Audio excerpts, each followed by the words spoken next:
Have you ever seen one of these before? One of these like bird scooters, lime scooters, one of those sorts of things? Well, think about it. In what position did you find this sort of scooter in? Was it just in a trash can somewhere? Was it on the side of the road? Was it actually standing upright? For a lot of people, it's not the case that they find these things in a very good place in their city. And you might think that a company that can just frivolously throw money away so quickly and easily would actually be doing a good job financially. But no, you'd be very, very wrong. These companies, these rideshare scooter companies, actually lose insane amounts of money. And in fact, just recently this weekend, Bird Scooters actually went bankrupt. Yes, a company that was worth $2.5 billion just a few months ago, or a few years ago, finally filed for bankruptcy. It's gone. It's all gone. Now, there are tons of companies like this out there. They are called micro transit companies. And what they do is they take scooters from China that they buy in bulk and they put them out on the streets in major metropolitan areas. If you live in a city, you've probably seen these all over the streets. And so there's tons of companies. There's like, and they all have a 4-letter name. It's kind of funny. It's like they went into the thesaurus and just were like, what's a 4-letter word we could find here? It's very, very silly. And so what we're going to be doing here is we're going to analyze this business and we're going to figure out what caused it to go bankrupt and how we can potentially fix these sorts of microtransit companies so that they could actually fulfill the purpose that they were intended to when these companies were created. With this video, I really want to help inspire somebody at one of these companies to actually try to make these companies profitable and actually help create the future. So I hope that kind of sums it up. And you might be thinking, first off, okay, what is wrong with these companies? And the answer is everything.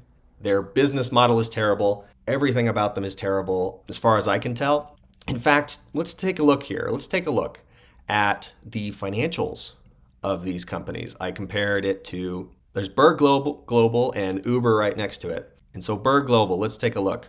All right. You can see here total revenue and cost of revenue. These are terrible numbers. I don't know if you've ever seen a company like this before, but this is not that great. All right. But then the even worse numbers that we're seeing right here is operating expenses. Their operating expenses are literally more than the revenue they make per year. And these companies have been around for 8-9 years at this point. Not good, not good, not good, not good. So let's compare it to a different kind of company. We're going to look at Uber here. Now, Uber is kind of in the same space. They're all in that transit ride sharing sort of company. And Uber isn't actually, it's not the best company out there, but it's at least fairly healthy. So here you'll see, look, total revenue is more or less, or at least cost of revenue is a little more than half of total revenue. So that's a pretty healthy operating profit, or at least gross profit margin. And then in terms of operating expenses, while it is kind of high, at least it's only half of what their revenue is. So at least they're kind of breaking even. And you can tell this year they've kind of cut back on things and they're actually starting to break even finally. So we'll start out with, why are these companies terrible? It's these 3 things. There's reliability, convenience, and availability. First off, reliability. The scooters do not last very long. I think when they first started making these, they were like, oh yeah, they'll last a year, 2 years. But as you can see here, a lot of articles are showing that the average Bird scooter's life in a lot of cities is under a month. And that is not a lot of time to make your money back in. No. I did a rough estimate at one point, and it was something like these scooters would have to last at least 6 months and more like a year to actually break even. Just because what Bird Scooter does is they pay people to run around at night and pick up these scooters and charge them back at their homes and then put them back out in the morning. And so they're paying people like $5, $10, sometimes even up to $15 per scooter that gets charged per day. And so if these things are dying within a month, they're maybe getting 1 or 2 trips a day, and then you have to pay somebody $10 to $15 to pick up these scooters. they're not making money. That is just the simple economics of it. So I think Bird Scooter just really thought that the reliability of their scooters were going to be a lot better than it is, and it is not. And the second thing is convenience. So I don't know about you specifically, but when I was first trying to open up the Bird app, I didn't have cellular data at the time. I was just trying to go off of Wi-Fi, and so trying to download an app out in the wild so that I can then put my credit card onto it and then find a Bird scooter, it just isn't very fun. Other companies like Uber are a lot better because, you're at your house with your Wi-Fi when you're downloading the app. It just makes it a lot easier. So in terms of like convenience of using these things, it's just like, every time I want one, I realize my card isn't signed up for it. And then when I want to use it, it's just like, But the third biggest reason, and I actually think this is the biggest reason why Bird failed altogether as like a transportation company, is availability. Now, think about this. When you have Uber, you just call it on your phone and it finds an Uber and it brings it right to you. All right. Bird is not like that. You have to go out into the wild and be like looking for these things. They are very hard to find. If you don't get to one like in the morning before somebody else has picked it up, tough luck. You got to go like out in the wild and find it. And even if you find one, a lot of the time it's like down to half charge or less. And you're just like, oh, well, great. Now I can't use this. And so I think Bird was trying to make their company a transit company, but you can't do that if the transit isn't available in the spots where people need it. You ever try to like take a Bird scooter to the grocery store to like pick up groceries? You park it and then you literally never know if it's going to be there when you get back out. That's not okay. So these are the three biggest reasons I see for why Bird failed. I'm sure there's more reasons. These are the biggest three that I thought of, and I could also think of the three maybe easiest or the most significant that if we solved them, it would lead to these companies actually being profitable. Because I think we all actually want microtransit to be possible. I think we all really want walkable cities. We want bikeable cities. We want to be able to not have to use our cars all the time. And I think that's a very lofty and good goal. But the way that these companies are going about with their business, it's just not happening. All right. So let's get into my 4 strategies for how Bird could improve their business model to actually be profitable. And this applies to Lime Scooter 2 and all these other different scooter companies. Now you might be looking at this and you're like, yeah, this is a bike thing. Yes, you are correct. But there's a specific way that I don't think other companies have used these before. What happens right now with bike charging stations or bike stations in general is that a city government will maybe buy them and they'll put them out in the middle of nowhere and people might use them. I mean, I'm sure they're very popular in Europe, but not around here. So, it's not exactly something that, I don't know, it seems to really work in America as far as I can tell. And I think the big thing that needs to change with these is that we need to start treating these things like Amazon lockers, okay? We need these sorts of things in private businesses, in public spaces, so that it's easy to create more of them. If a business or a university or some other kind of big public institution wants to help create microtransit, they should use the same model as Amazon lockers. Take these things and put them into universities or into other private businesses. Now, why would private businesses allow this to happen? Well, they already allow Amazon lockers, and that's because these businesses usually want foot traffic. So think about it like that. If these are at universities and the businesses want foot traffic, same thing as the Amazon lockers. And then what you do here is you allow these things to charge up the bikes. So for instance, here's a company that makes them. You allow for these bikes to be charged up at these charging stations. This solves a huge problem right now with these Bird companies, which is that you have to pay people $5 to $10 a night to go around picking up these scooters, charging them at their homes, and then putting them back on the streets. If we could just get rid of that and just have charging stations, then that could solve a lot of things. And then what starts to happen once you're doing that is then you almost start becoming using the same business model as Tesla with their supercharger network. See what I'm saying here? Tesla has captured the market on electric cars. And I think a huge part of that was because their charging network is just so awesome. It's so convenient. It's everywhere. They started doing it first. Everything on these chargers works well. I think if we're trying to go for microtransit, it needs something like this needs to happen as well. So if we can just create a bunch of these things that people can bring the bikes to when they're done riding them, and then they get charged at the stations just automatically, you just slot it in and there you go. It can be bikes, it can be scooters. That's why I have these. So you can either, Bird can use bikes or scooters, and they can be like different prices. So that'd be kind of cool. But then I hear you might be saying, okay, but how do we make sure that people bring the scooters back to the charging stations? Well. Have you seen one of these before? Have you seen one of these before? I don't know. Some people in Europe may have seen what these are. These are from a store called Aldi's. It's a shopping cart return deposit.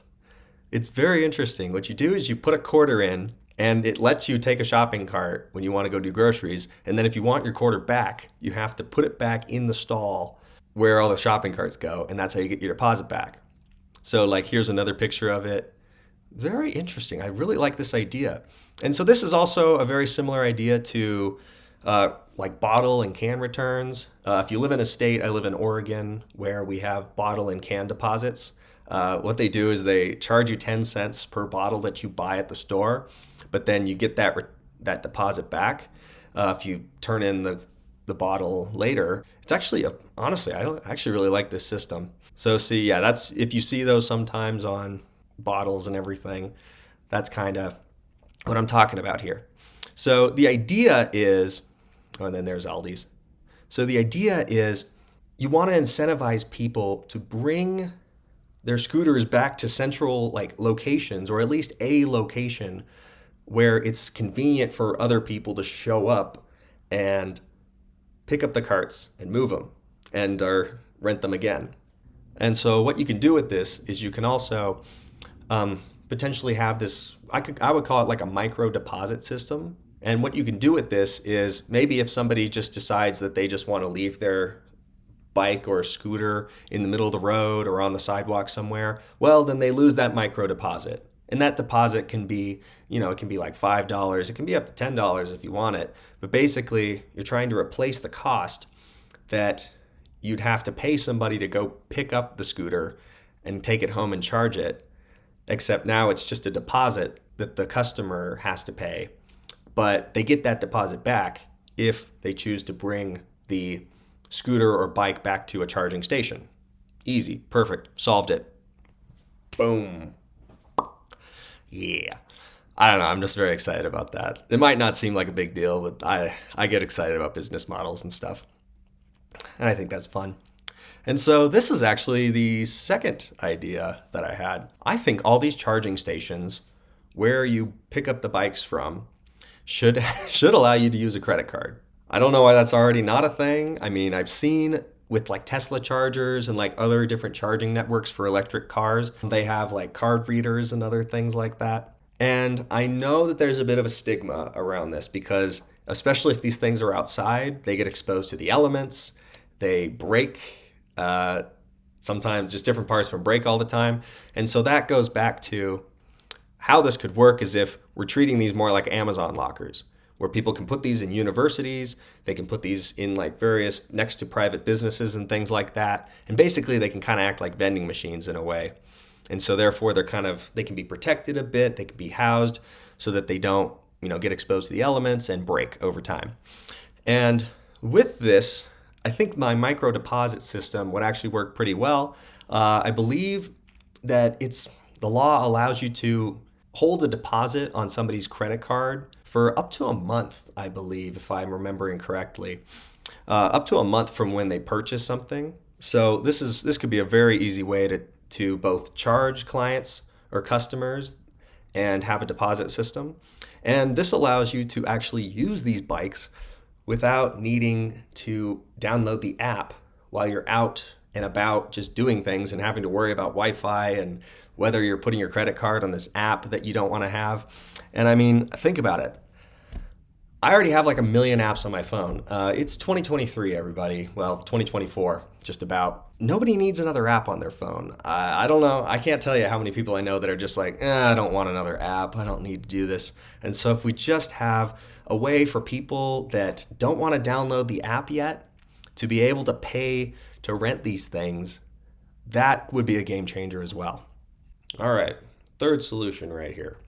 I think these little charging stations need extra spots available. Now, what does this solve? What kind of issue does this solve? What this does is it allows for increased demand at different areas in town to not clog up all the charging stations. So what you need is you want people to be able to move to a certain part of town, and then they can fill up those extra spots on the chargers, and then potentially when they're going back to where they were originally, like maybe they were going to get groceries or something like that, they come back, they're able to pick up their scooter where it was and take it back to maybe a charger that's somewhere else on the other side of town. And another really big thing that needs to happen is those same people that potentially were running around at night, picking up these scooters, being given, $5 to $10 per charge. What we need to have those people do is actually they need to stop being more like chargers, overnight charging people, and they need to be people that help meet demand at different parts of the day, different places in the city. So what should actually be happening is that these people that would usually go and pick up the scooters and charge them at night and then return them in the morning, they can see where all the scooters are in town, and then potentially they could also see where there is surge areas in town. So like where there's an increased amount of demand in town for scooters. And these people can go maybe, for instance, go pick up a scooter right here on this part of town, and they can make $2 to $5 by moving the scooter over to a surge area. So let's just pretend this is like a surge area right here. And I think that's how you really solve that availability problem that we saw over here. We need to switch people from, there it is. We need to switch the people that are already working for Bird and all these scooter companies from, I pick these scooters up at night, I charge them, I bring them out in the morning, and instead what these people do is throughout the day, they are helping meet demand for these scooters by moving them around town and moving them between the different charging stations and different places so that it actually can be used as a legitimate form of reliable transit, if that makes sense. That would actually be quite the game changer right there. All right, and here's sort of like solution like 3.5 sort of. We need different tiers of service for people in terms of what they can afford for a Bird scooter. So for instance, right now, what you have is usually in a city, you'll only see like bikes or it'll only have scooters. And it's a little bit silly, in my opinion, because you want to create different tiers of service for people. So for instance, if you were to get a scooter, it's usually $1 to use it and then about 15 cents per minute. But if you were to get a bike, usually it's $1 to unlock it, but then it's like 40 cents per minute to use it. But you want to allow people to have different varieties of things they can use. So for instance, if I'm just trying to get across town with my backpack on, I can just use a scooter because that's cheap. But for instance, maybe if I'm going to the grocery store, I might want a bike because maybe I want the little basket up front that I can put my groceries in and I can take it back. So what we actually want is we want several different types of transit available for people to be able to grab at these charging stations. And we could even have several types. We could even have like just basic pedal powered, like non-electric bikes or non-electric scooters as well. Those could be like donated to Bird. And it could be something that maybe people that are like economically disadvantaged could potentially get a pass or like pay like a really super cheap fee in order to have access to pedal bikes instead of electric bikes. That's just an idea. It could add a fun, like sort of like goodwill element to these companies and allow them to kind of almost operate in a little bit of a way like a charity and almost kind of like a public good in a way, which I think would be, just good for the brand image overall and also allow for different tiers of service. So you could have like people that can afford to spend a lot of money, they're just riding bikes everywhere in town. They're taking that, $5 deposit, micro deposit. They're being charged 40 cents a minute, and they're leaving their carts anywhere. They're doing whatever they want. But then middle class people, we can be like maybe using a bike every once in a while, but mainly we use the scooters to get around town.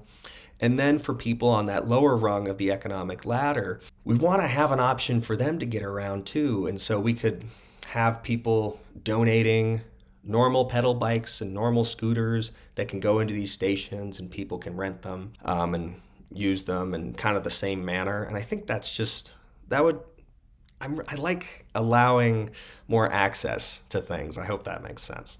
Now we're on to my final solution number 4. And I think this has the potential to be the most profitable part of the Bird model is monthly subscriptions. Now, Bird already has monthly subscriptions a bit. What they don't have is we need different monthly subscriptions for unlimited use of these scooters within a certain area. It needs to be like a public city transit, like a bus pass.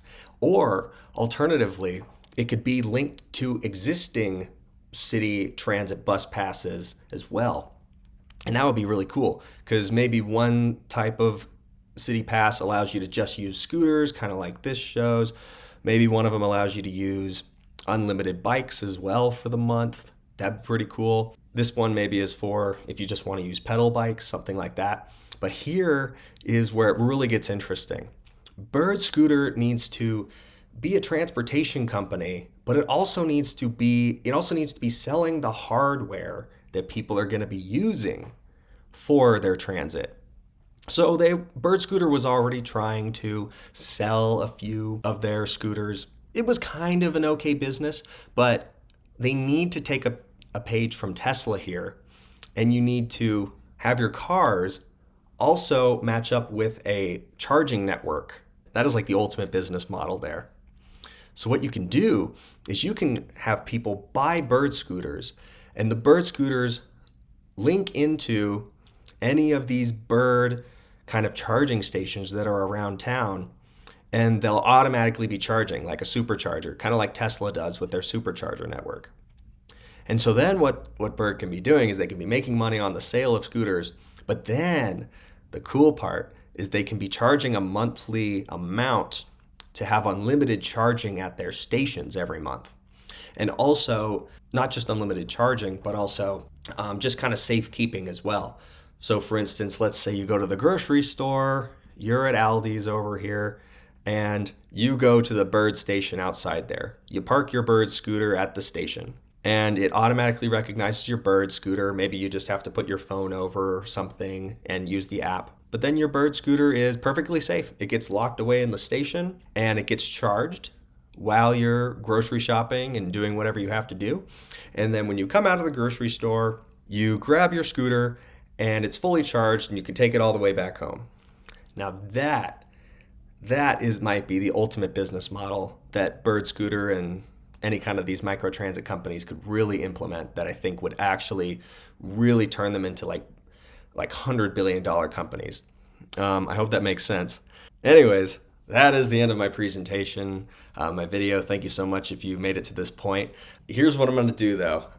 I have a strategy. I really want these changes, at least a few of them, to actually be implemented because I actually want to see a microtransit world.